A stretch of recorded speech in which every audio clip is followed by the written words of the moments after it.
네, 여러분 반갑습니다. 11월 5일 헌법 1일일제 시작하겠습니다. 저는 헌법을 강의하는 강성민 변호사입니다. 오늘은 근로의 권리에 관한 22년 경찰 2차 문제였습니다. 가장 적절하지 않은 것은을 묻고 있습니다. 1번입니다. 근로기본권은 근로자의 근로조건을 개선함으로써 그들의 경제적, 사회적 지위 향상을 위한 것으로서 자유권적 기본권의 성격보다는 사회적 기본권으로의 측면이 보다 강한 것으로서 그 권리의 실질적 보장을 위해서는 국가의 적극적인 개입과 뒷받침이 요구되는 기본권이다. 당연히 옳은 지문이죠. 그러니까 근로의 기본권들은 자유권적 성격도 있고 사회권적 성격도 있는데 처음에 만든 의도는 사회권적 성격이기 때문에 사회권적 기본권의 측면이 훨씬 더 강할 겁니다. 1번 당연히 옳은 지문입니다. 2번입니다. 하지만 여기에는 직접 일자리를 청구하거나 일자리 대신에 돈을 주세요. 이런 것들을 의미하는 것이 아니라 뭡니까? 일자리 잘 만들어주는 정책을 요구할 수 있는 권리에 그치며 뿐만 아니라 우리 회사를 직접적으로 보호해주세요. 이런 것들도 노출되지가 않을 겁니다. 2번은 옳은 지문입니다. 3번입니다. 우리 지금 최저임금이 한 9,870원 정도 될까요?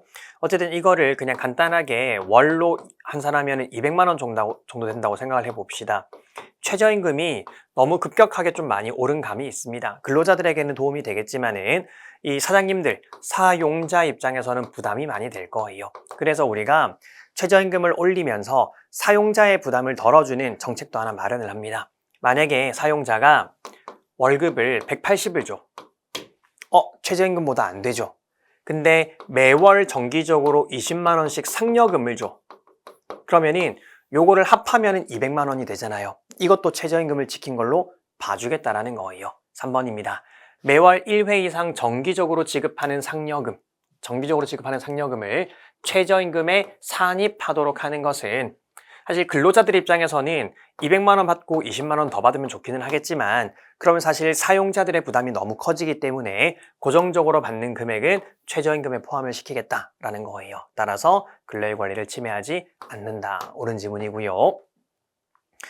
4번입니다. 퇴직급여 제도가 갖는 사회보장적 급여의 성격과 근로자의 장기간 복무 어쩌고저쩌고 감안하더라도 넘어가고 자, 소정 근로시간이 한 주간 15시간 미만인 이른바 초단시간 근로자. 자, 퇴직급여는 여러분 그 회사 몇 년 다녀야 줍니까? 1년 이상 다녀야 주죠. 그러니까 그만큼 이 회사에 대한 어느 정도 기여도나 충성도나 이런 것들이 좀 높다고 평가하기 때문에 주는 게 퇴직금의 성격입니다. 하지만 한 주에 15시간도 근무하지 않는 사람은 말하자면 하루에 3시간 정도 근무하는 사람이거든요. 초단시간, 굉장히 작은 시간 근무하는 사람이기 때문에 이 사람은 이 회사에 대한 기여도나 충성심이나 이런 것들이 크지 않다고 보는 거예요. 따라서 초단시간 근로자에게는 퇴직급여를 적용해주지 않습니다. 퇴직급여 제도 대상에서 제외하더라도 헌법에 위반되지 않습니다. 4번이 틀린 지문이네요.